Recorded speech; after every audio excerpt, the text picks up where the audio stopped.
Magandang araw mga banateros. Ito na nga pag-usapan natin ng mga mainit na issue at mainit na pag-divert sa issue. Nako, talaga mainit yung kanilang ginagawang pag-divert sa issue, no? Pagdating sa korupsyon sa ating bayan. Alam nyo, alam naman po natin mga nakaraang araw talagang sumisimbulat sa atin yung mga pagnanakaw na ginawa ng ating mga nasa gobyerno, particular na ho dyan sa Kamara.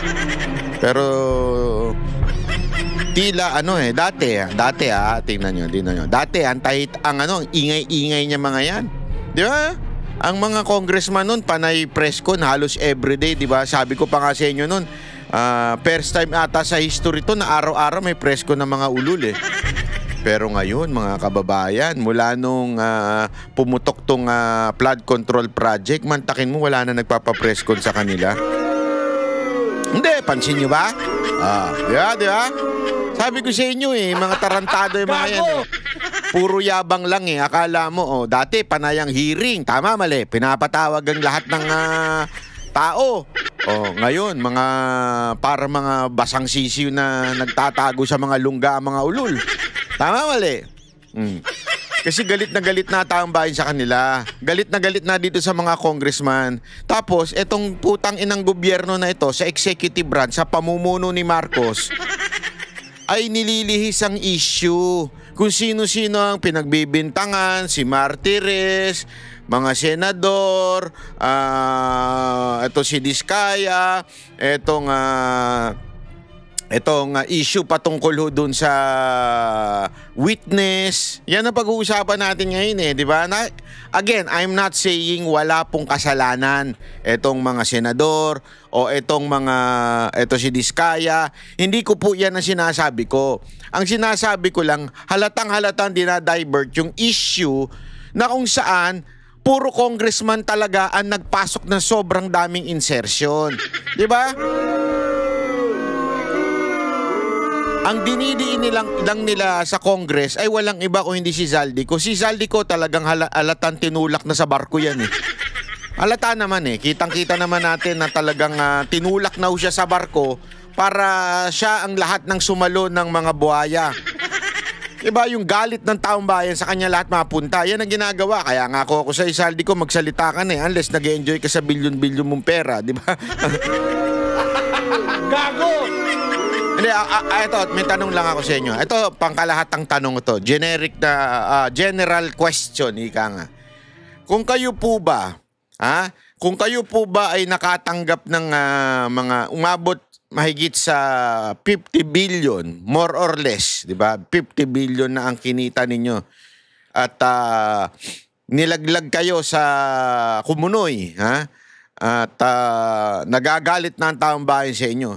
Isusumbong ba ninyo yung mastermind o i-enjoyin nyo na lang yung 50 billion nyo, di ba? Gago! Hindi, kunwari naman. Kunwari, kayo yung nasa kalagitnaan ng issue na to, kumita kayo ng 50 billion, tapos pero alam ninyo na kayo ay hindi naman kayo ang pinakamalala, kung hindi may iba pa, di ba? Na sabihin, meron pang nag-uutos sa inyo, kayo ay pumuporsyento lang. Pero may mas malaki pang mas pumuporsyento sa inyo. Pero ikaw ba ay tatakas ka na lang ng Pilipinas? Mawawala ka na lang ba sa Pilipinas? O magpapakabayani ka, magpapakakulong ka, isosoli mo yung pera at isusumbong mo yung mastermind? Hindi, ako nagtatanong lang. Gago! Sige nga pakisagot nga ako. Kasi ako, pag may 50 billion ako, bibiling ko Japan. Naks, biro lang po. Gago!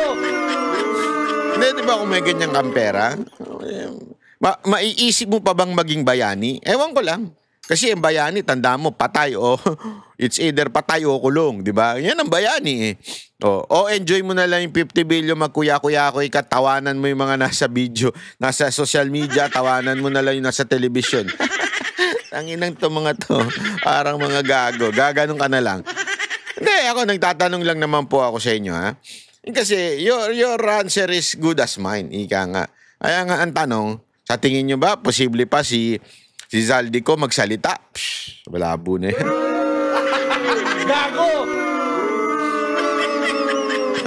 Alala ninyo, di ba, meron niya dating chairman ng isang ahensya. Pagkatapos nung mga dilawan, lumipad sa ibang bansa, di ba? Wala na, goodbye na. Ganun yan eh. Kaya yung mga magnanakaw ngayon, pinatatagal lang nila yan. Tapos tingnan ninyo, lahat sa mga yan lilipad na sa ibang bansa kung saan hindi sila pwedeng makuha at i-enjoy na lang nila buhay nila. Pero alam mo, ito mga kababayan, this is a serious matter. I don't think they would enjoy life having that kind of guilt. Alam mo, yung mga yan, ano yan eh, meron kaluluwa yan. Meron ba ba? Parang nagduda ako dun Hindi, may mga kaluluwa pa yan. Sigurado ako inuusig yung mga kaluluwa niya, mga animal na yan. 'Di ba?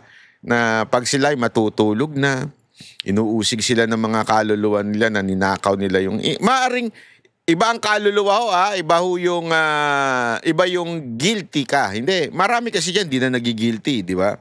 Wala na konsensya. Tinatawag natin konsensya. Marami dyan mga ano na. Pero yung mismong kaluluwa mo, your inner soul, ika nga, ay sigurado ko ginagambala sila gabi-gabi. Di ba? Na hindi porket mayaman ka na, kasi nga sabi nga nila, di ba, bumili ka man ng sobrang laking bahay, condominium, o di kaya ay napakagandang kwarto at napakagandang kama. Ngunit ang tulog ay hindi mo mabibili. Yung kapayapaan sa pagtulog, hindi mo yan mabibili. Kahit anong kasaganahan ng buhay mo, hindi mo nabibili yan. Ang kapayapaan, napakahirap bilhin ho niyan. It really something that every one of us is looking. As a matter of fact, every one of us, we try to earn money. We try to work hard because of the peace of mind. More than anything else, it's not the luho. Yung luho na yun, bakit mo hinahanap yun? Para sumaya ka, para may peace of mind ka, di ba? Para relax ka na lang sa buhay. Di ba? Yung health mo, yan ang, kaya nga di ba, yan ang mga pinaka-treasure. Bakit mo gusto maging healthy? Because of peace of mind. Gusto mo bang malalaman mo, matitigo ka na? Dahil sa hindi ka healthy? Hindi, di ba? But the peace of mind is napakahirap po niyan. Kaya nga sabi ko sa inyo, hayaan nyo, darating ang panahon, yung mga yan ay magkakaroon tayo ng hustisya at magkakaroon tayo ng alam mo yun, para bang mababawi natin yan mga kalokohan na ginagawa nila. Ayoko kasi sabihin yung karma, pero yun na yun. Pag-usapan nun natin ito kasi meron dito nga siniwalat si Marcoleta na kung saan ay sinasabi niya nga tila iniwasan ni Lacson. Naku po, patay tayo dyan. Ang tindi ng bitaw na naman ni Marcoleta dito. Oo, kawawa to si Lacson talaga. Nagbumukhang tae kay Marcoleta.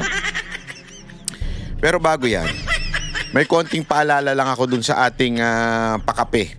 Meron kasi tayong pakape. Ano yung pakape natin? Makakatanggap ng 500 GCash sa bawat sasagot ng tama.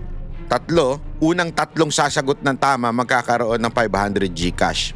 Unang pamantayan, si Ann Harot ang sasagot sa inyo at sa comment section.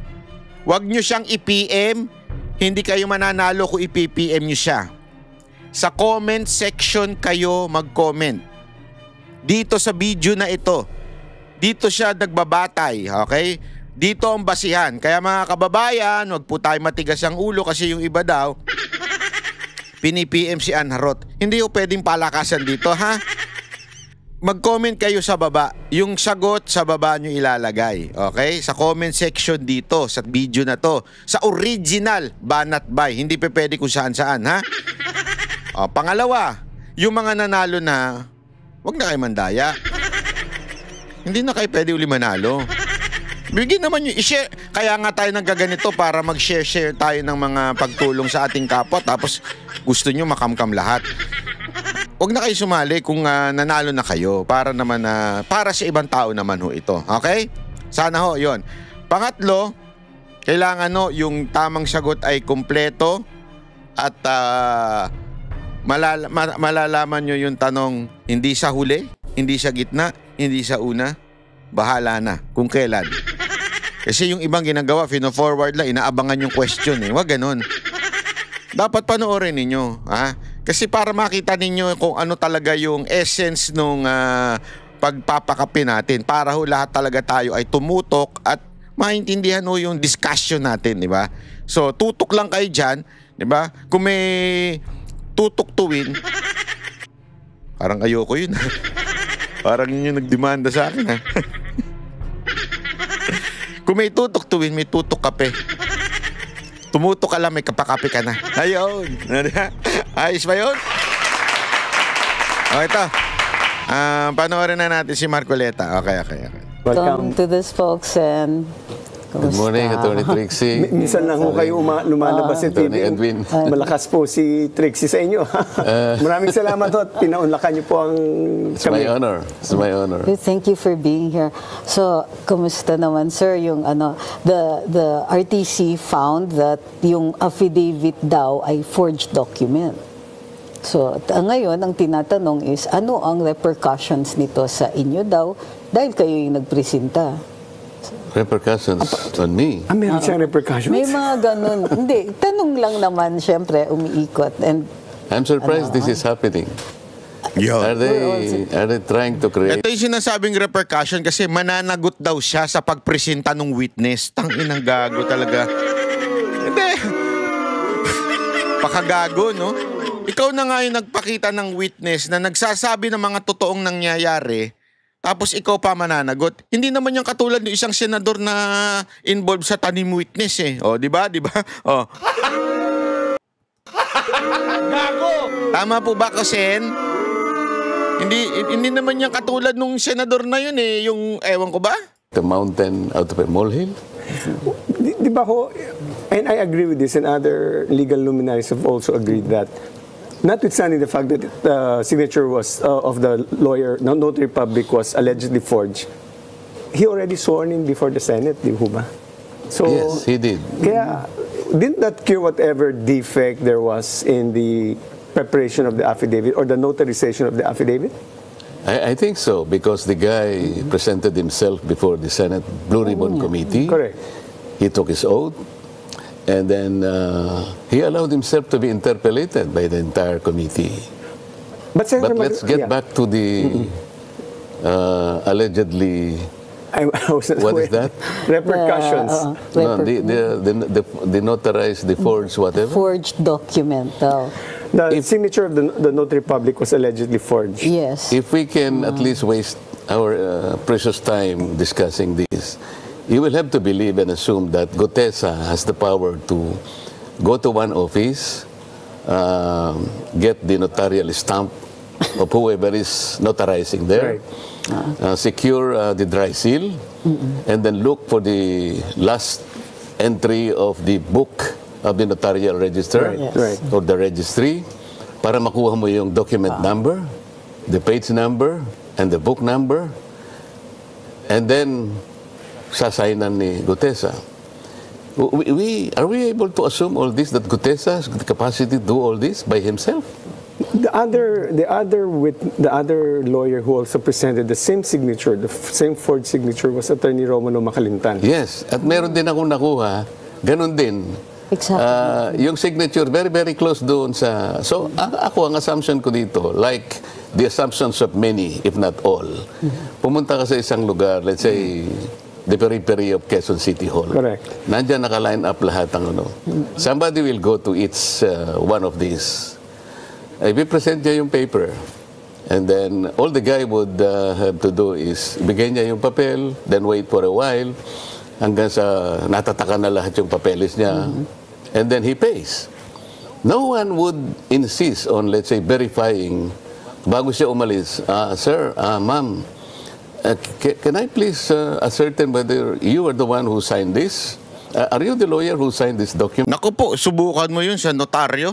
Totoo bang kayo yung nagpirma dito? Baka kunin na, wag na. Wala ka palang tiwala. Lumayas ka na dito. Umalis ka po. Maghanap ka ng iba. Baka ganunin ka nung ano eh. Nung sekretary.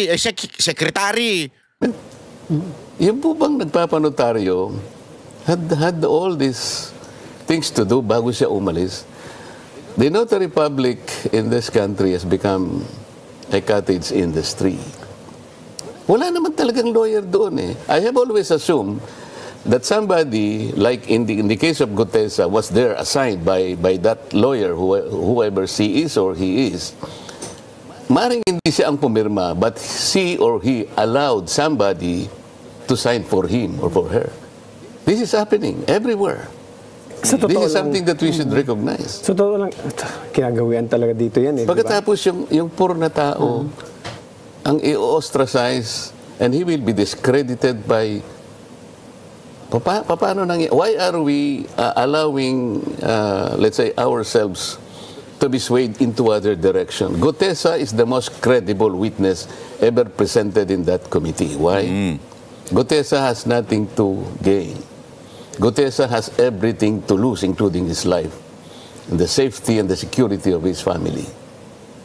But the most important thing, Gutesa was able to connect the dots from Saldico to Martin Romualdez. Nako. And that's the reason why there is pressure also now in the Senate to issue an invite to the House to ask former Speaker Martin Romualdez And I to welcome that. appear. So at All least, the while, I've been thinking that that is the most...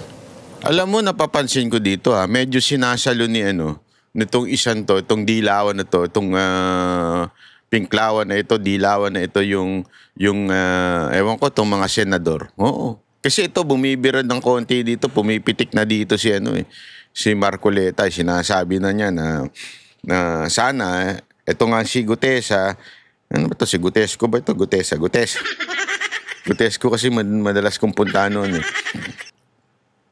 Si Gutesa na para bagang nagsalita, siya na nga nag-connect doon sa mga mastermind. Siya pa ang inuusig ngayon. Di ba? Tapos biglang saluto si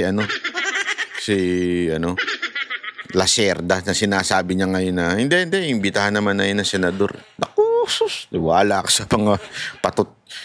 Naniniwala kayo sa kay Pinky? proper thing for the Blue Ribbon Committee to do.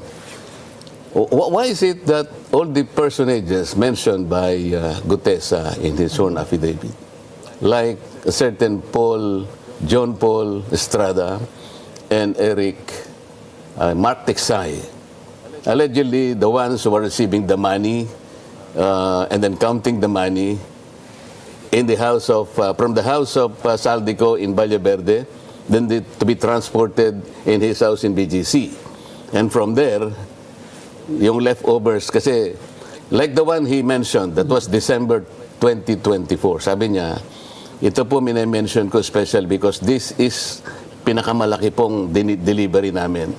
You imagine 46 suitcases, each suitcase sabi niya as an amount of, let's say, 48 million. How did you know 40? Kasi merong label sabi niya, yung post-it.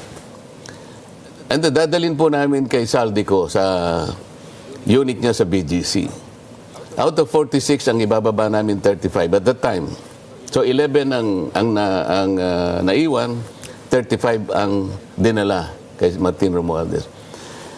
Bakit hindi naman ipatawag si John Paul Estrada? Ba't hindi ipatawag si Mark Texay? These are the ones he personally knew, and sila ang nag-receive, sila ang nag-handle, sila ang nagbilang. nakausap niyo na ho ba si Senator Lacson tungkol dyan? In the concern that you have, that why didn't you send yung pwedeng isamon yan, di ba? It's a Palagi subpoena. yung sinasabi. Unang-unan, bago kami nag-iwahiwalay, ba't hindi mo ako patawag si Saldico? Alam mo, sabi, nagtagal ka naman dyan eh. Don't you know the interparliamentary courtesy? He was Ayan, so tinatanong nila Sherda, di mo ba nasabi yan kay Lacson? Sabi niya, ito na kagad binara kagad ni Lacson eh. 'Di ba? Sinupla kagad ni Lacson yung idea ni Marcoleta na bakit hindi ipatawag, 'di ba? Wala eh. Mainang nila lang yung si Lacson. preaching to the choir. Of course. Sabi ko, are we violating interparliamentary courtesy if we simply invite him? No. I invited Toby Chanko and Correct. I was the chairman. And he appeared. He appeared, and twice he appeared. Ba't ayaw mong tawagin? Ba't ayaw mong tawagin, for example, the initial 17 congressmen mentioned by the Discayas. 17 congressmen. Hindi man lang niya ipatawag kahit isa. And he himself mentioned 67 contractors congressmen. Correct. In your late... Nagpatawag siya. I'm not saying that we should not call the small fries here or charge them. They're all accessories to this crime. Pero wag naman nating pakaiwasan o pagtakpan yung malalaking isda na dapat nating matukoy dito. Senator Marcoleta, it's just something that we mortals don't know how it works around the Senate. Ordinary mortals Yes. like us.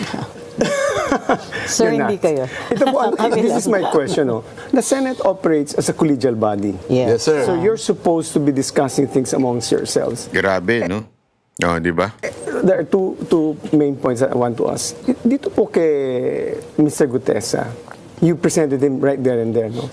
Was there a previous notice to the chair or to the others? Because you're working as a collegial body, did you inform them that I have a surprise witness? I remember that you mentioned it right there and there. Because my understanding of Senate rules, and because it's a collegial body, that there you should provide notice to all the members so that they can aptly prepare for the closest case I recall was if it's a very sensitive witness and you just brought him in, you will normally ask for a break, maybe 1 hour, and discuss it among the body, among the Senate Blue Ribbon, and then come back.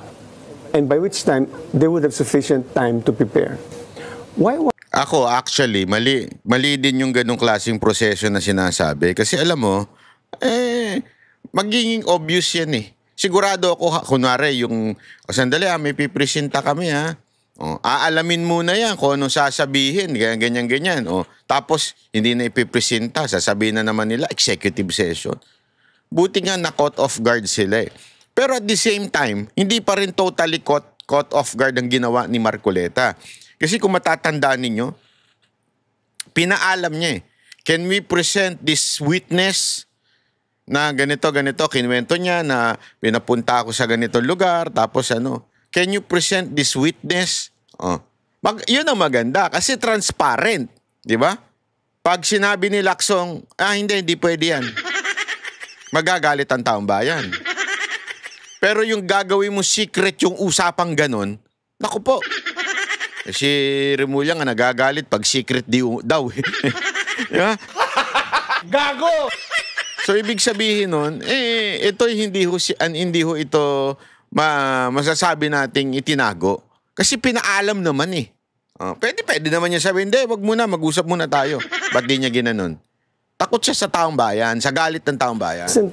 I remember you asked permission and Senator Ping Lacson said yes. But as a general practice, don't you as a collegiate body inform each other? Let's say, sabi ni Senator Ping Lacson, meron din siyang surprise witness.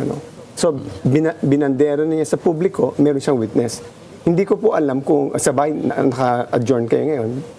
Will you be meeting first to discuss sino ba itong surprise witness? I think, shouldn't he be obligated to inform the fellow committee members, Blue Ribbon?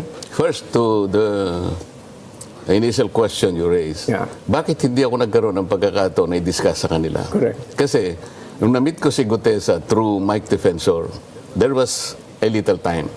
Hindi naman ako naniwala na may tao nga palang may gustong gumawa ng... Sabi ni Mike Defensor, i-meet po lang siya because for 2 months, hinahanap ka raw niya, nalaman ko through my emissaries here, ikaw ang hinahanap niya. Gusto lang niyang makausap ka because meron daw siyang sasabihin.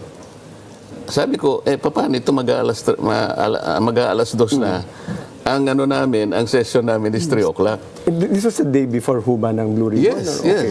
Hindi ko na alam kung anong date. Sabing ganon, hindi, we're in Manila kung saan mo gusto malapit sa'yo para lang makita mo yung prepared statement. Yes. O can you go to the seascape? Kasi yun lang ang alam kong malapit. That's 5 minutes away from the Senate. So pumunta ako. Okay? Doon ko nakita na, sabi ko, matindi tong statement mo. Are you prepared to make yourself available before the committee? Yes, sir. O sige, sabi ko, panutaryo mo. That's for my benefit only kasi hindi ako naniniwala na matapang siya talaga. I don't know him. Okay, so kung talagang buo ang loob mo, pumunta ka bukas sa Senate before 9 o'clock ng umaga. Okay. Sino kasama mo? Ako lang po, sir. Anong sasakyan mo? Sir, nakamotor lang po ako. Well, sa una, hindi ako naniniwala na malakas ang loob niya. So, hindi ko na sinabi sa kanila kasi baka ako rin, hindi ako naniniwala na darating siya. Gusto kong maniwala na buong loob niya kung darating siya. That's what happened. So, sir, napansin niyo ba that yung testimony ni Gutesa ay pareho din dun sa, yung, lalo na dun sa luggage, ay pareho dun sa testimony nung sina Bryce Hernandez Mabuti tsaka napansin mo. Henry Alcantara. Hindi lang si Gutesa. Alcantara, Bryce Hernandez talk about the Rimowa suitcases. Sinabi rin nila na dinadala sa bahay ni Saldico. Nag-connect lahat eh. This guy also mentioned, about, putting the money in this, ganito, dinadala sa ganito. Luggage, sa ganito. confirmed Bakit yung hindi nila luggage, ngayon maintindihan? Ba't hindi nila Same luggage po mapag-connect? yan? Same luggage ang Mga ginagamit? Same ganun ang type, binabanggit same nila eh. type Sabi daw. ko pa, how come? Sinong nagbibilang? Sila po, sabi niya, ano na po plastic. Ang isa pong plastic is 1 billion. So, iniitsa-itsa lang na ganun. So, sir, walk us through yung testimony ni he connect Naintindihan natin, di ba? Yung testimony nung si Gutesco, same nung kila Bryce na yung maleta, lalo na yung mamahaling maleta, di ba? Na doon nilalagay yung pera. Same. So may connection talaga, hindi nag-iimbento. Talagang may alam yung tao. Kaya nga, ewan ko, siguro dahil nga yung sila Bryce at saka kung sino man dun sa mga DPWH, takot kay Romualdez, alam naman po natin. Yan ang tinuturing na Panginoon ng mga animal eh. Lalo na sa gobyernong to, si Romualdez eh. Kaya takot sila dyan magsalita. Naintindihan ko, wala sila mga bayag na ituro yun. Pero itong isang to, yung security, marine eh. O, may bayag. Diba? So, ayan. Binuking niya. Pero, sabi nga, konektado yung kanilang testimony, yung kanyang testimony. kasi may kinikwento ko yung kanina, he connected the luggage issue. Sir, yung narrative niya, bakit important? Gutesa pala, hindi pala Gutesco. Talay. Come to this, folks. And Uy, ano nangyari doon? Bumalik. Sorry. Ako naman. Ano nangyari ba? come to this. The safety and the security of his family. But, Sensitive witness, and you just brought him in, you will normally ask for we're in Manila, kung saan mo gusto. So, hindi CCTV, si Senator Ayan, Lang. Gutesa. Napaka-importante ng Yan. Saldico. Nag-connect lahat eh. This guy also mentioned, about, putting the money in this, ganito, dinadala sa ganito. Luggage. Sa Pati pala si Bakit confirmed hindi yung Diskaya. nila luggage, ngayon maintindihan? Ba't hindi nila same luggage po mapag-connect? yan? Same luggage ang Mga ginagamit? ganun ang type, binabanggit sila eh. type Sabi daw. ko pa, how come? Sinong nagbibilang? Sila po, sabi niya, ano na po plastic. Ang isa pong plastic is 1 billion. So, iniitsa-itsa lang na ganun. So, sir, walk us through yung testimony ni he connected, kasi may kinikwento ko yung kanina, he connected the luggage issue. Sir, yung narrative niya, bakit importante yung narrative ni Gutesa? Napaka-importante ng narrative ni Gutesa because he was the only one who connected the dot from Saldico to Martin Romualdez. Nobody else. Nasaan na po siya ngayon? Do you still have contact with him? Wala akong contact sa kanya personally. Ang pagkakaalam ko, kinupkup siya ng kanyang tropa, yung mga Marines. Kasi ang balita ko, merong nagtatangka sa buhay niya. At I was also informed na nahuli nila yung gustong magtangka sa buhay niya. Nahuli? Yari kayo doon. Sigurado ko by this time, alam na ng Marines. Alam na ng mga militar kung sino yung gustong magpategi. Kasi siyempre kung nahuli yan, paaaminin yan. Oo. Naku, matinding pagpapaamin ang gagawin sa kanya. Sigurado tatali yan, tapos sasabihin sa kanya, umamin ka na. Ganun. Tinali pa. Kami ang boses ng masa, hindi natatakot. Katotohanan lang, di kami nalulunod. Walang bahid ng sismis, lahat ay totoo. Kahit sino ka pa, pag mali ka babanatan ka.